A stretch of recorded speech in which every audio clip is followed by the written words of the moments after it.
Good morning. Shri કન્યા primary વિદ્યાલય ધોરણ 8 વિષય ગણિત. હવે આપણે જોઈએ ચેપ્ટર નંબર 12 ઘાત અને ઘાતાંક. હવે ઘાત અને ઘાતાંક વિશે સમજતા પહેલા એના આપણે થોડાક નિયમો છે, નિયમો વિશેનો થોડો આપણે અભ્યાસ કરી લઈએ, જેથી કરીને આપણને સમજવામાં સરળતા રહે.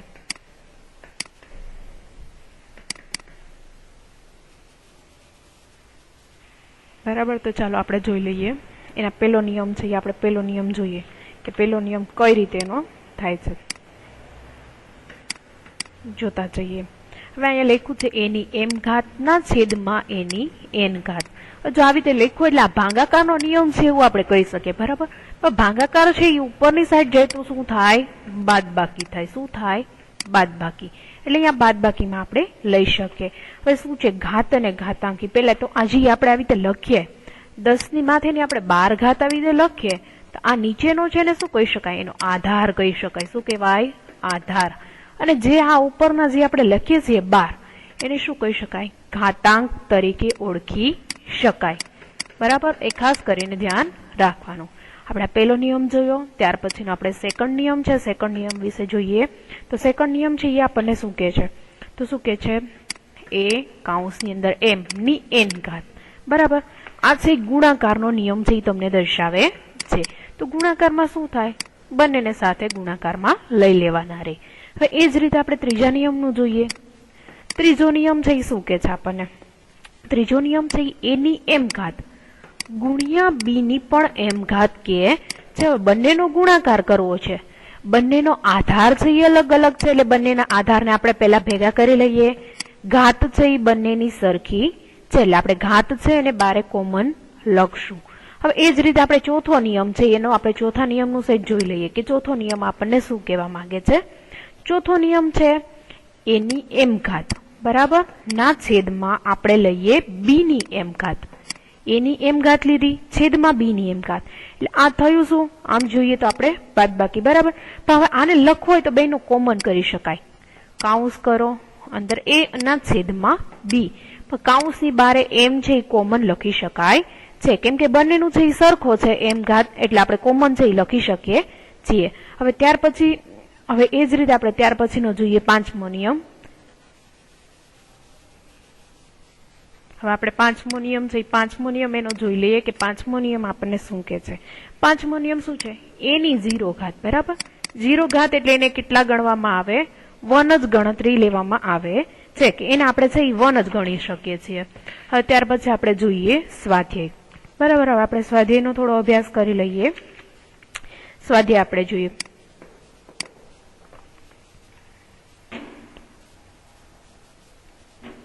સ્વાધ્યાય 12.1 માં શું કે છે? કિંમત શોધો. બરાબર, હવે કિંમત શોધવાની કે છે તમને જે રકમ આપેલી છે. આપણે રકમ જોઈએ. પેલી શું છે? 3 ની -2 ઘાત. બીજામાં શું છે? -4 ની -2 ઘાત. અને ત્રીજામાં શું કીધું છે? 1/2 અને કાઉન્સની બારે તમને -5 આપેલા છે. તો હવે આપણે જોઈએ, ગણતરી કરીએ. હવે જોઈએ સ્વાધ્યાય 12.1. બરાબર, સ્વાધ્યાય 12.1 ની અંદર આપણે પહેલો દાખલો જોશું. સ્વાધ્યાય 12.1 ની અંદર પહેલો દાખલો. હવે જોઈએ 3 ની -2 ઘાત છે. બરાબર, 3 ની -2 ઘાત છે. તો જો માઇનસ ને આપણે કાઢવા હોય તો શું કરાય? પહેલા ઉપર 1 લઈ લેવાય અને છેદમાં 3 ના છેદમાં 2 લઈ લઈએ. એટલે શું થયું? માઇનસ છે, માઇનસ તમારા નીકળી ગયા. હવે 1 ના 1 રાખો. 3 ની માથે 2 ઘાત છે, એટલે 3 ને 2 વખત તમારે છૂટા કરવા જોશે, એટલે આપણે 2 વખત લીધા. તો હવે 3 તેરી કેટલા થાય? તો કે 9. તો 1/9. બરાબર, તમારો જવાબ અહીંયા ક્લિયર થાય. હવે એ જ રીતે આપણે જોઈએ બીજી રકમ. એમાં તમને બીજી રકમ શું આપેલી છે? બીજી રકમ તમને આપી છે -4 ની -2 ઘાત. બરાબર, -4 ની -2 ઘાત. આગળ કર્યું હતું સેમ એજ કન્ડિશન ઉપર આપણે લઈ લઈએ 1 ના છેદમાં લખીએ -4 ની. હવે માઇનસ હતા એ નીકળી ગયા, કેમ કે છેદમાં આવ્યા એટલે કેવા થઈ ગયા? પ્લસ. પ્લસ થઈ ગયા એટલે હવે 1 ના 1 રાખો. છેદમાં -4 ગુણ્યા -4. -4 ગુણ્યા -4 એટલે કેટલા થાય? ચોકે ચોકે 16. પણ ઓછે ઓછે શું થઈ જશે? વત્તા. ઓછે ઓછે વત્તા થઈ જશે, એટલે તમારી માઇનસની નિશાની છે જતી રહેશે અને પ્લસ આવી જશે. હવે એ જ રીતે આપણે જોઈએ ત્રીજો દાખલો. હવે એ જ રીતે આપણે જોઈએ ત્રીજો દાખલો. તો ત્રીજા દાખલાની આપણને રકમ શું છે? 1/2 -5 બરાબર. આ રીતે તમને કૌંસમાં 5 આપ્યા છે. હવે શું કરીએ આપણે 1 ના 1 એમનેમ ઉપર એક 1 લઈ લઈએ ને આખું કૌંસ છે ને નીચે લઈ લઈએ. માઇનસ છે 5 માં માઇનસ સી આપણે કાઢવા માટે આપણે આખું સ્ટેપ નીચે લઈએ છીએ. હવે જો આવી રીતે લખ્યું તો આને મારે છૂટું પાડવું હોય તો કઈ રીતે લખી શકાય? ઉપર 1 ના 1 એમનેમ રહેવા દો, છેદમાં 1/2 કેટલી વખત લેવા જોશે મારે? 5 વખત. કેટલી વખત લેવા જોશે? 5 વખત, કેમ કે એની 5 ઘાત આપેલી છે એટલે આપણે 5 વખત અહીંયા સુધી લખીએ. તો હવે આને મારે છૂટું કરવું હોય તો કઈ રીતે કરી શકાય? 1 ના 1, 2 દુ 4, 4 દુ 8, 8 દુ 16 અને 16 દુ 32 બરાબર. એટલે 1/32. આનો જવાબ આ રીતે ક્લિયર થાય. પણ હવે જો ઘાત છે જી તમારો છેદનો છેદ છે એ ઉપર અંશમાં જાય એટલે શું થઈ જાય? સીધું ડાયરેક્ટ 32 જવાબ આવી જાય. કેટલો જવાબ આવે? 32 બરાબર. હવે આપણે ત્યાર પછીનો આમાં દાખલો જોઈએ. ત્યાર પછી બીજો દાખલો, સાદું રૂપ આપો અને પરિણામની ધન ઘાતાંક સ્વરૂપે દર્શાવવાનું કહે છે. તો આપણે જોઈએ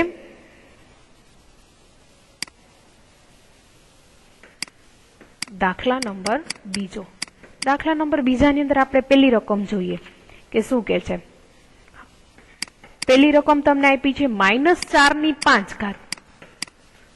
પછી શું કે છે? ભાગ્યા -4/8. કેટલી ઘાત કીધી? 8 ઘાત.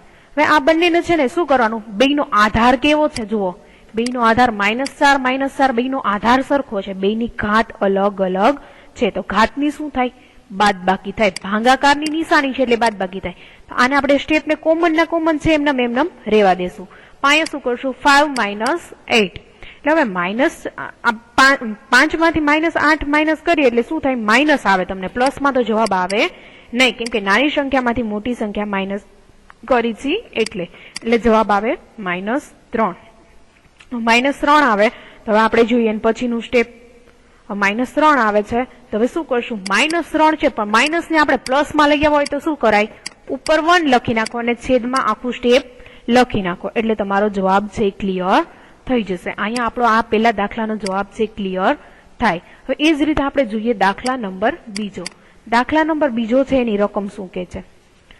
1/2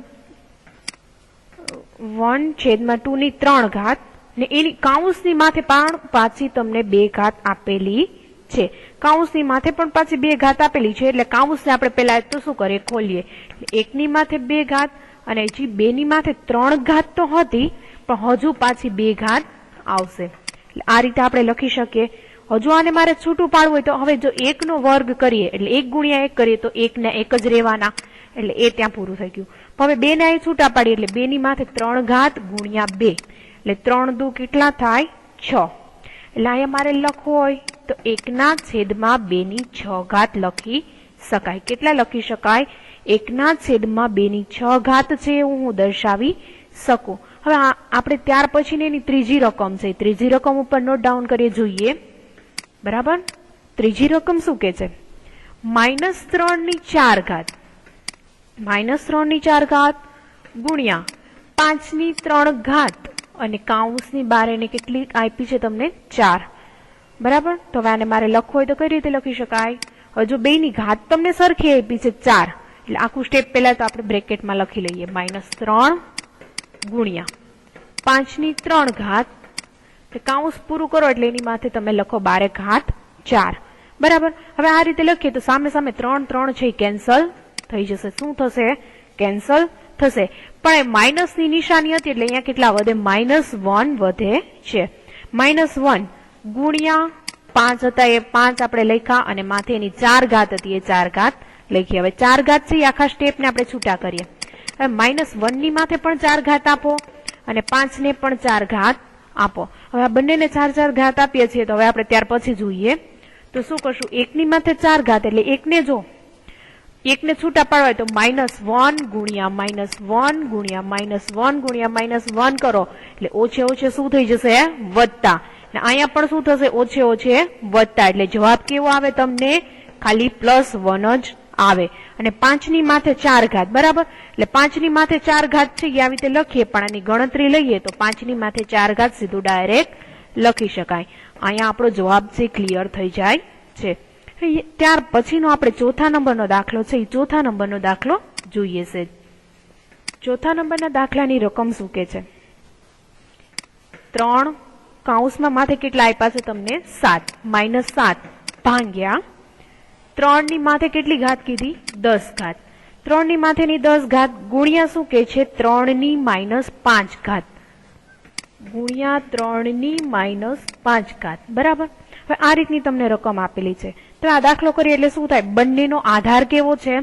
સરખો છે. ભાગાકારમાં આધાર સરખો છે એટલે ઉપર ઘાતની શું થશે? બાદબાકી. બાદબાકી થાય એટલે અહીંયા આપણે 3 લખીએ -7. પછી અહીંયા જો આ તમે બરાબર આ ઘાતને અહીંયા આપણે કાઉન્સ લીધું, અહીંયા માઇનસ કરો, પાછા અહીંયા શું લખીએ? -10 લખીએ. એટલે શું થશે? ઓછે ઓછે શું થઈ જશે? વત્તા થશે. શું થશે? ઓછે ઓછે વત્તા. એટલે આ સ્ટેપને મારે લખવું હોય તો 3 -7 અને આ ઓછે ઓછે શું થઈ ગયા? બંને વત્તા. એટલે અહીંયા પ્લસની નિશાની આવી જશે. હવે આ રીતનું સ્ટેપ થાય. એટલે હવે આપણે અહીં જોઈએ તો શું કરશું? ઓછે ઓછે વત્તા થયા એટલે +10 છે એમાંથી -7 જાય એટલે કેવા વધે? +3 જ વધે. કેટલા વધે? +3 ગુણ્યા 3 ની -5 ઘાત. હવે આ ગુણાકાર છે. ગુણાકાર છે એટલે શું થશે? એ બંનેનો આપણે જોઈએ તો કે 3 છે બંનેનો આધાર છે કેવો છે? સરખો છે.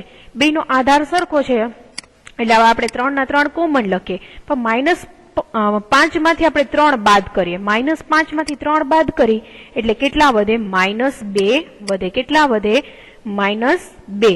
પણ -2 છે તો હવે -2 ને આપણે સીધો ડાયરેક્ટ જવાબમાં લખવો હોય તો માઇનસની નિશાની કાઢવી હોય તો શું કરાય? ઉપર 1 લઈ અને છેદમાં 3 ના છેદમાં 2 લખી નાખ. 3 નો વર્ગ 3 ની 2 ઘાત લખીએ એટલે ત્યાં આપણો ક્લિયર થઈ જાય જવાબ.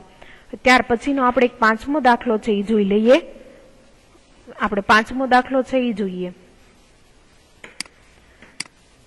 દાખલા નંબર 5 એમાં શું કે છે? 2 ની -3 ઘાત ગુણ્યા -7 ની -3 ઘાત એવું તમને આપ્યું છે. બરાબર. હવે શું છે?